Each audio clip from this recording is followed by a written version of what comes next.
ওসমান হাদিকে নিয়ে ওসমান হাদির মায়ের আর্তনাদ, যেটা শুনলে আপনার চোখের পানি আপনি ধরে রাখতে পারবেন না। হাদির শেষ কথা কি ছিল তার মা বললেন আর কাঁদলেন। তো চলুন সম্পূর্ণ ভিডিওটি আগে দেখি। আমি আজকে একাত্মতা ঘোষণা করছি এই কারণে, আমি আমার সন্তানের হত্যার বিচার চাই। আমি বিচার চাই, আমি বিচার চাই। এই বিচার আপনাদের নিশ্চিত করতেই হবে। আমার সব সন্তানের কাছে আমার অনুরোধ, আপনারা আমার সন্তানের হত্যার বিচার করুন।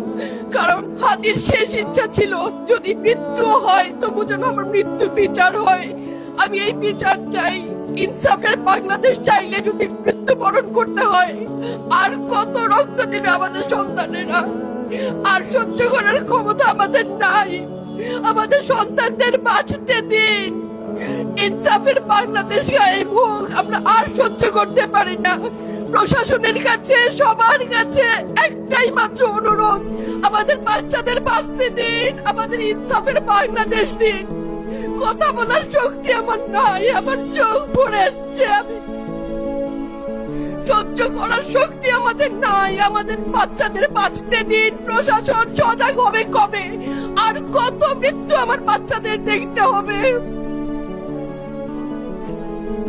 আমি কথা বলতে পারছি না। আপনারা সবাই আমার বাচ্চা হাদির জন্য দোয়া করবেন, আমাদের বাচ্চাদের জন্য দোয়া করবেন, আর ইনসাফের বাংলাদেশ যেন কায়েম হয় সেজন্য দোয়া করবেন। আসসালামু আলাইকুম। অবশ্যই কমেন্ট বক্সে কমেন্ট করে জানাবেন। ভিডিওটি ভালো লাগলে লাইক এবং শেয়ার করবেন। তো সম্পূর্ণ ভিডিওটি কন্টিনিউ করার জন্য আপনাকে অসংখ্য ধন্যবাদ। তো সবাই ভালো থাকবেন, সুস্থ থাকবেন। আসসালামু আলাইকুম ওয়া রাহমাতুল্লাহি ওয়া বারাকাতুহু।